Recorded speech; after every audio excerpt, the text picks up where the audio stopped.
Bonsoir tout le monde, c'est Antoine, j'espère que vous allez bien. Vidéo réaction concernant la finale de la Coupe de France. Le Paris Saint-Germain s'est imposé face aux Herbiers ce soir, un succès pas du tout surprenant, on s'y attendait malheureusement, même si les Herbiers se sont donnés à fond ce soir.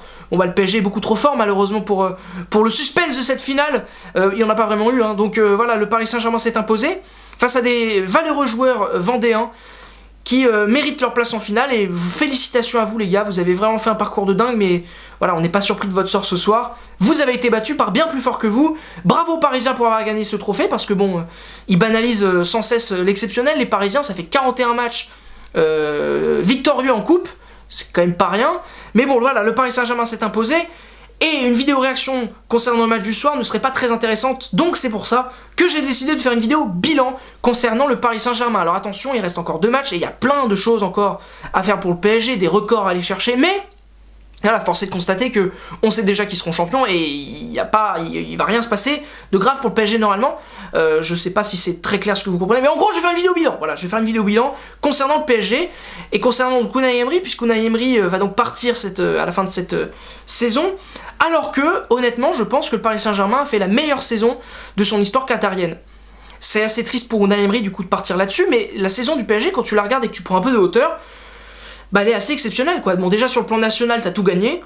Ligue 1, Coupe de France, Coupe de la Ligue, Trophée des Champions, même si le dernier on s'en moque un peu.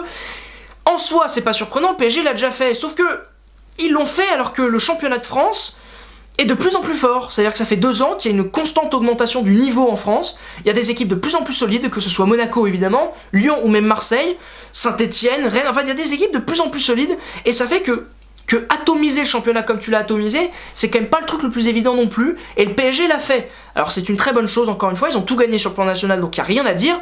En Ligue des Champions, tu fais une phase de poule de très grande qualité, tu es la meilleure attaque d'ailleurs de cette phase de groupe, et finalement tu te fais éliminer par le Real de Madrid, double tenant du titre, et qui est d'ailleurs en finale de cette édition, et qui va peut-être pouvoir gagner donc un 3e titre consécutif, donc finalement c'est pas si ridicule que ça. Et cette année, tu as quand même réussi à attirer 2 joueurs assez exceptionnels que sont Neymar et Mbappé, qui sont du calibre international. Il y a quelques saisons, je pense pas que le PSG aurait pu attirer ce genre de calibre, donc ça montre que le PSG continue de grimper dans la hiérarchie européenne, et je confirme que le PSG, à l'issue de cette saison, a grimpé dans la hiérarchie européenne. Vraiment, c'est un club de plus en plus dangereux, qui fait de plus en plus peur. Alors attention, ça n'est pas le Barça, ça n'est pas le Real, mais c'est quand même un club qui devient... et qu'il faut prendre au sérieux, quoi. Après, évidemment, quand tu regardes plus précisément les choses, tu vois des petits défauts. Évidemment, en Ligue 1, par exemple, les défaites face à Strasbourg ou Lyon, voilà, c'est dommage, quoi, ça ternit un peu la saison. Même les matchs nuls un peu pourris que t'as fait récemment contre Amiens ou Guingamp, voilà, c'est des choses qui sont un peu dommageables. Tu vois, quand le Barça fait une saison en Liga, donc dans un championnat quand même plus relevé, sans perdre un seul match, alors qu'ils jouent quand même le Real et l'Atlético et Séville, etc., etc., bon... Eux, ils ont été capables de le faire. Et normalement, le Paris Saint-Germain serait capable de le faire. Alors, c'est très sévère.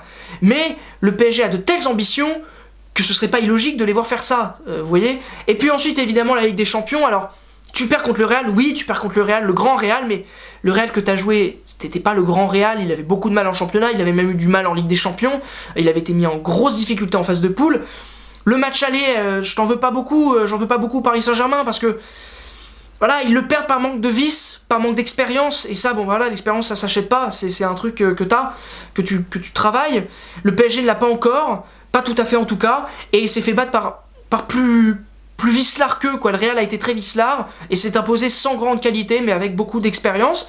Par contre, le match retour est inquiétant, dans le sens où tu pouvais te battre, t'avais le parc pour toi, qui avait d'ailleurs, les supporters avaient tout fait pour que cette soirée soit incroyable, et tu l'as pas fait, t'as manqué de caractère, de courage pour le faire, et ça c'est peut-être un peu dommage, voilà. Donc la saison du PSG elle est très bonne, encore une fois, félicitations pour les Parisiens.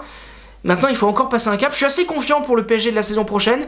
Vraisemblablement ce sera Thomas Tuchel, peut-être que lui va amener ce caractère qui manque beaucoup au Paris Saint-Germain, mais la saison elle est bonne, encore une fois, elle est très bonne, et elle est confirmée, encore une fois, c'est confirmé ce soir, le PSG est vraiment au-dessus de la concurrence. Alors oui, c'était les Herbiers, mais il fallait le faire, il fallait gagner le match encore une fois. Bravo Paris Saint-Germain, félicitations aussi aux Herbiers d'avoir atteint la finale. Merci beaucoup à vous d'avoir regardé cette vidéo jusqu'au bout. J'espère qu'elle vous aura plu, si c'est le cas, vous likez, vous partagez, vous commentez, enfin bref, vous commencez à connaître le truc. Et à la prochaine, tout simplement sur la chaîne La Prolongue et Coup de Sifflet, ce sera vendredi soir pour le déplacement de l'Olympique de Marseille à Guingamp. Salut tout le monde, ciao.